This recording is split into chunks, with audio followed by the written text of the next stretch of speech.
Sanjay Singh is addressing a press conference. Let's listen in to what he has to say. बाकी नेताओं की हालत हम जानते हैं। अगर कभी किसी पद पे पहुंच गए, कोई सुविधा मिल गई तो उसको नहीं छोड़ने के लिए सालों साल लड़ाई लड़ते हैं, घर से मकान से चिपके रहते हैं। लेकिन अरविंद केजरीवाल ने फैसला किया है कि उन्होंने कहा हम अपना मकान खाली करेंगे, हम अपना घर खाली करेंगे। एक हफ्ते के अंदर हम अपना घर खाली करेंगे। उनकी सुरक्षा को लेकर भी सवाल है। एक नहीं कई बार उनके ऊपर हमले हुए। हमने उनसे कहा, समझाने की कोशिश की कि आपकी सुरक्षा को खतरा है। कई बार आप पे हमला हो चुका है। मां बाप घर में थे, उस वक्त भी उनके घर पे हमला हो चुका है।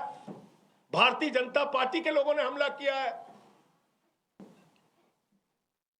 कई बार उनको शारीरिक नुकसान पहुंचाया गया, कहीं कालिक फेंकी गई, कहीं हमला किया गया, चोट पहुंचाई गई। ये सारा कुछ हुआ अरविंद केजरीवाल के साथ।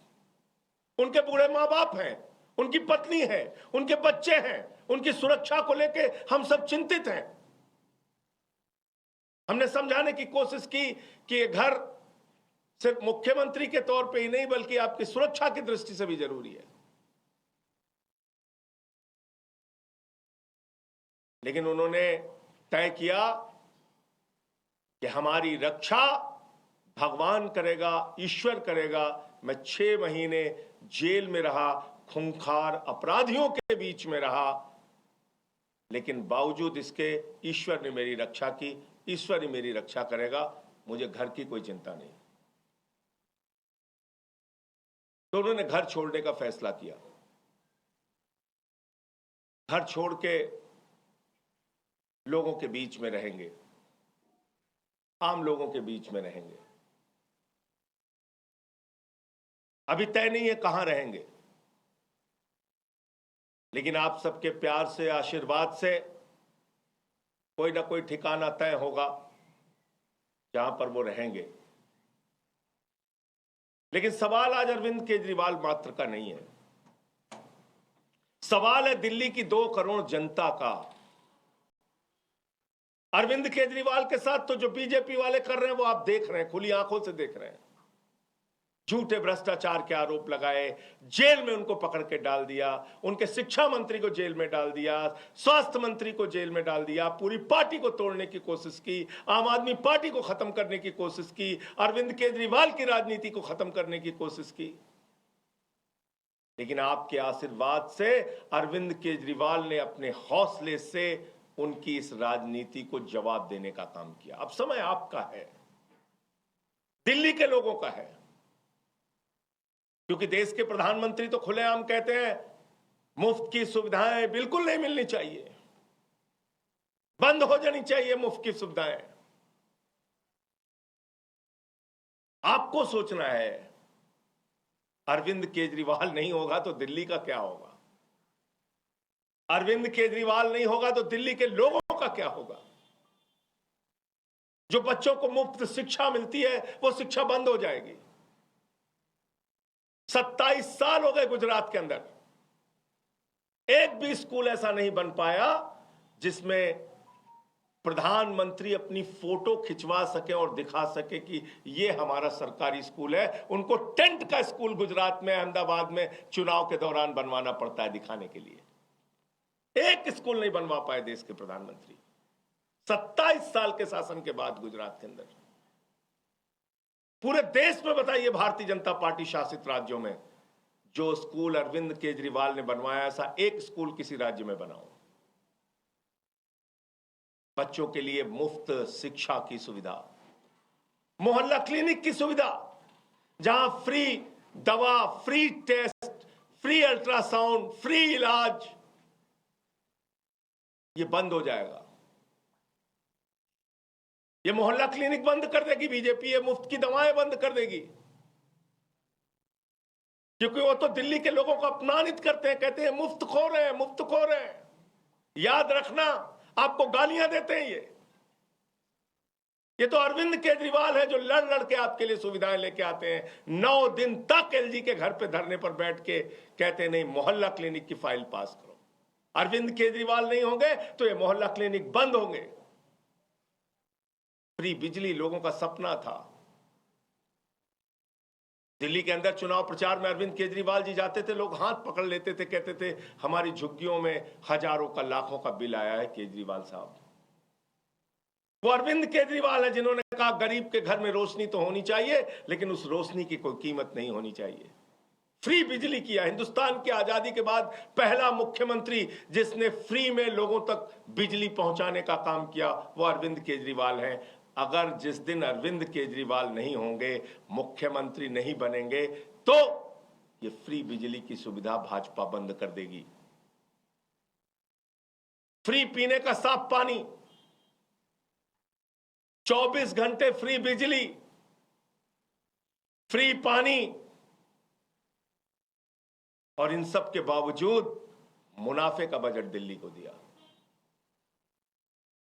माताएं बहनें जो हमारी मजदूरी करती हैं, हमारी बच्चियां जो कॉलेज में जाती हैं, जिसका पिता रिक्शा चलाता है, ठेला लगाता है, वो सुबह उठता था तो अपनी जेब की तरफ देखता था। बेटी को स्कूल भेजना है, कॉलेज भेजना है, जेब में पैसा होगा तो बेटी कॉलेज जाएगी वरना नहीं जा पाएगी। इस दर्द को दिल्ली के मुख्यमंत्री अरविंद केजरीवाल ने समझा। उन्होंने कहा बेटियों के लिए, माताओं बहनों के लिए, मजदूरी करने वाली हमारी माताओं के लिए बस की यात्रा फ्री होगी। केजरीवाल नहीं होंगे तो ये बस की यात्रा की फ्री सुविधा खत्म होगी। इसलिए दिल्ली के लोगों आपको तय करना है। ये सारे काम, फ्री बिजली, फ्री पानी, फ्री शिक्षा, फ्री इलाज, मोहल्ला क्लिनिक, माताओं बहनों के लिए बस की फ्री यात्रा और बुजुर्गों के लिए श्रवण कुमार बनके उनकी तीर्थ यात्रा कराने का जो संकल्प और काम पूरा किया है अरविंद केजरीवाल ने, भारतीय जनता पार्टी ये सारी की सारी सुविधाएं बंद करेगी, समाप्त करेगी, क्योंकि देश का प्रधानमंत्री और बीजेपी का सबसे बड़ा नेता नरेंद्र मोदी जी वो कहते हैं घूम घूम कर कि All right, that is Sanjay Singh of the Aam Aadmi Party going on to make many statements, but a key takeaway also with the fact that he has said while this is a threat perception over Kejriwal's life, Kejriwal to vacate his house in a week and give up all government facilities. At the same time, he's lashed out at the BJP as well, taking those points across to Nikhil Akwani, my colleague. Nikhil, we're listening to what Sanjay Singh has to say. Key takeaways from the same for our viewers to better understand, while of course he's talking about with the fact that Kejriwal will give up all government facilities, also taking the opportunity to hit out at the BJP. Well, clearly, and this is a big move which has been taken by Arvind Kejriwal. He is no longer a chief minister of the capital city, and a major announcement is coming in from the side of the Aam Aadmi Party that he's going all the facilities which are provided to a chief minister, which is ethically right as well, because he's no longer a chief minister. He does not have any of the right to continue with all the facilities which are provided, and which of course is given from the taxpayers' money. So he will no longer be holding the residence as well. Remember, this is one of the important points, because for very long the BJP has been targeting the Aam Aadmi Party, particularly for the residence where Arvind Kejriwal has been residing with his family members. Many of the allegations have been put in, and the BJP alleged that hundreds of crore rupees have been put in the renovation of that particular apartment. So now he is going to leave that particular residence, which is at the 6th Flagstaff Road. And Sanjay Singh, who is a member of parliament from the Aam Aadmi Party, he too has confirmed that in a week's time, Arvind Kejriwal is going to leave his official residence, although there is no confirmation yet where exactly he is going to move once he leaves the official place which has been allotted to him from the government.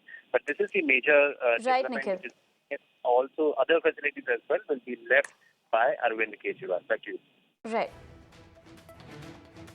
All right, Nikhil, I appreciate you drawing things into perspective as far as that key takeaway is concerned of that statement that's come through.